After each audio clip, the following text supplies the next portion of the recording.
Comentario capítulos 37 y 38. En capítulo 38, Eliud habla del poder y grandeza de Dios. Versículo 5 dice que Dios hace grandes cosas que no entendemos. En versículos 6 y 7. Habla de la fuerza de las aguas, para que las personas reconozcan las obras de Dios. Compare con Romanos 1:2.18-20, la culpabilidad del hombre. 18 Porque la ira de Dios se revela desde el cielo contra toda impiedad e injusticia de los hombres que detienen con injusticia la verdad. 19 Porque lo que de Dios se conoce les es manifiesto, pues Dios se lo manifestó. 20 Porque las cosas invisibles de Él, su eterno poder y deidad, se hacen claramente visibles desde la creación del mundo, siendo entendidas por medio de las cosas hechas, de modo que no tienen excusa. La misma creación o naturaleza demuestra la existencia de Dios y de su gran poder. Comparemos con Salmos 19:2.1, Salmo 19 Las obras y la palabra de Dios. 1 Los cielos cuentan la gloria de Dios, y el firmamento anuncia la obra de sus manos. Versículos 12 y 13, vemos que Dios controla la fuerza de la naturaleza, por lo tanto, en versículos 14, Eliud dice a Job que se detenga a pensar en eso y considere las maravillas de Dios. Versículo 15 a 17 dice a Job, si él conoce las maravillas de Dios y su perfecta sabiduría. Versículo 17 a 20, si él, Job extendió, con Dios los cielos, es decir, si Job es igual a Dios, o que muestre a los demás que decir a Dios que él ya no sepa. Versículos 20 a 23, por más que el hombre piense en la grandeza y poder de Dios que se demuestra en la naturaleza, quedará como abismado. Somos incapaces de conocer y ver la grandeza de Dios. En él hay una majestad terrible, no solo grandiosa, él es todopoderoso, por lo tanto, no podemos alcanzarlo o compararnos con él. No obstante, con todo esto, en juicio y multitud de justicia no aflige, todo esto para que las personas teman a Dios, sabiendo que él no estima a nadie que cree en su propio corazón ser sabio. En capítulo 38 vemos la aparición de Dios hablando desde un torbellino o remolino, para convencerlo de su ignorancia. Versículos 2 y 3. Versículo 2 es un versículo que muchos mal entienden, porque dice Dios, ¿quién es ese, que oscurece el consejo, sin sabiduría?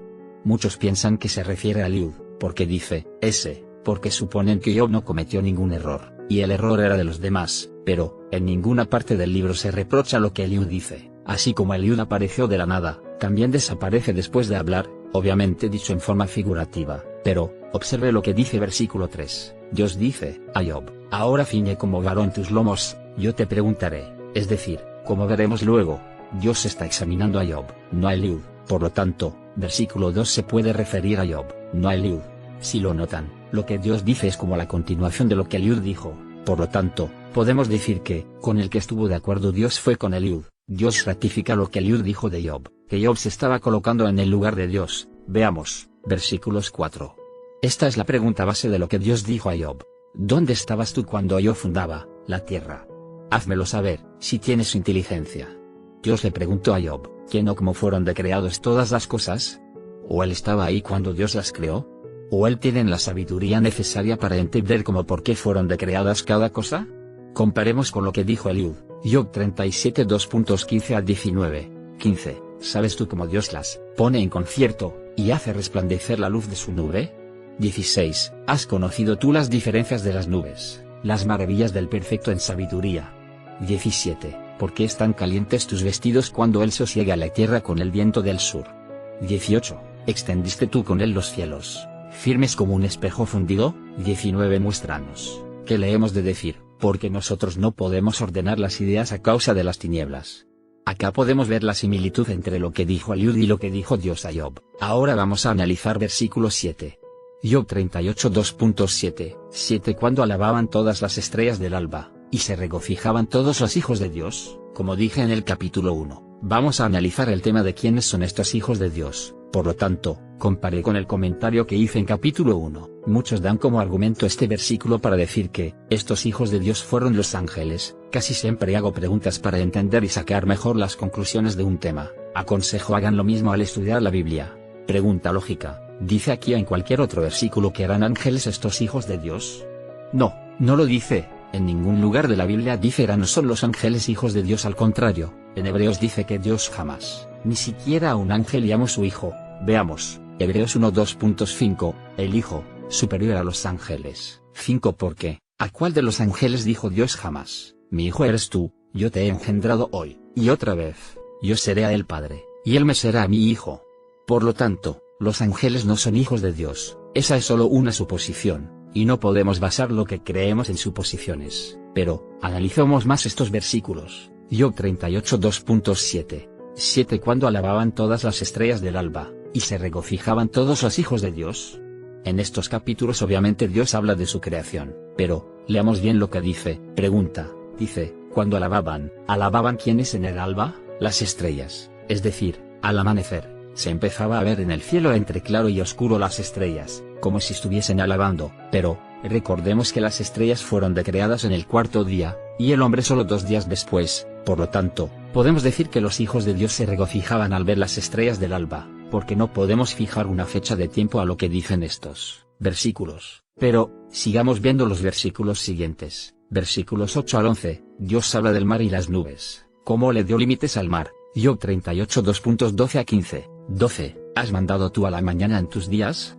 ¿Has mostrado al alba su lugar? 13. Para que ocupe los fines de la tierra, y para que sean sacudidos de ella los impíos. 14. Ella muda luego de aspecto como barro bajo el sello, y viene a estar como con vestidura. 15. Mas la luz de los impíos es quitada de ellos, y el brazo enaltecido es quebrantado. Note que en versículo 12 y 13 Dios vuelve a hablar del alba, pero, no en relación a los hijos de Dios, sino en relación a los hombres impíos. Lo mismo donde en el versículo 15 menciona a los hombres impíos.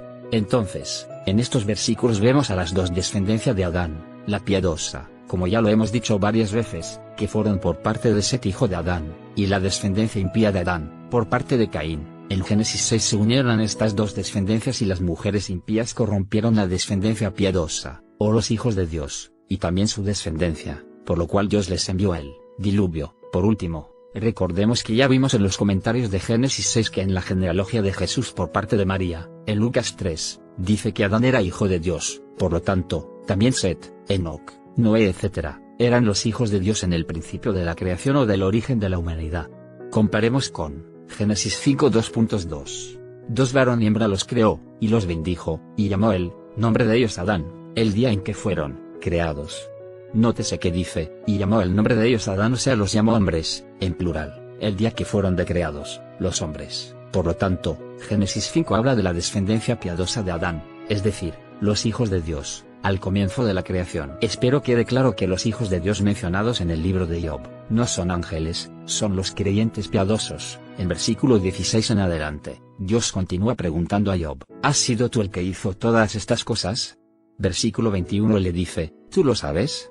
Es decir, ¿puedes tú conocer o entender todo lo que Dios creó? Es decir, Dios le estaba preguntando si Job era igual a él. Lo mismo le decía Eliud a Job, y también Eliud dijo, que quedaba anonadado al pensar y ver todo lo que Dios ha creado. Lo mismo sentiría Job al escuchar hablar a Dios, acerca de su creación. Veamos versículo 28, Job 38 2.28, 28, ¿tiene la lluvia padre? ¿O quién engendró las gotas del rocío? Acá la misma pregunta para los ateos y científicos, ¿tiene la lluvia padre? ¿O quién engendró las gotas del rocío? Como la pregunta, ¿quién fue primero, el huevo o la gallina? La respuesta a los científicos que se cree en Dios es, Dios creó todas las cosas según su voluntad. Las cosas no tienen origen en las mismas cosas, eso es imposible. La gallina por ejemplo no salió de la nada, no se creó por evolución a sí misma. Por eso, la única respuesta a la pregunta, ¿qué fue primero, el huevo o la gallina? La respuesta, es Dios fue primero, porque Él las creó. Desde versículo 31, Dios le cambia el sentido a sus preguntas, no le pregunta solo, ¿quién o si sabía cómo fueron decreadas las cosas o la naturaleza? Ahora le pregunta, si fue él, Job, el que ordena cómo ha de manifestarse la naturaleza, es decir, ahora le pregunta, ¿tú eres un Dios para hacer estas cosas? ¿O tienes autoridad sobre la creación? Obviamente solo Dios tiene autoridad sobre la creación, incluyendo al hombre, por lo tanto, Dios tiene derecho a probar el corazón y la fe de los hombres, es decir, como prueba a Adán y Eva al comer una fruta, para ver si ellos estaban con Dios o con la serpiente.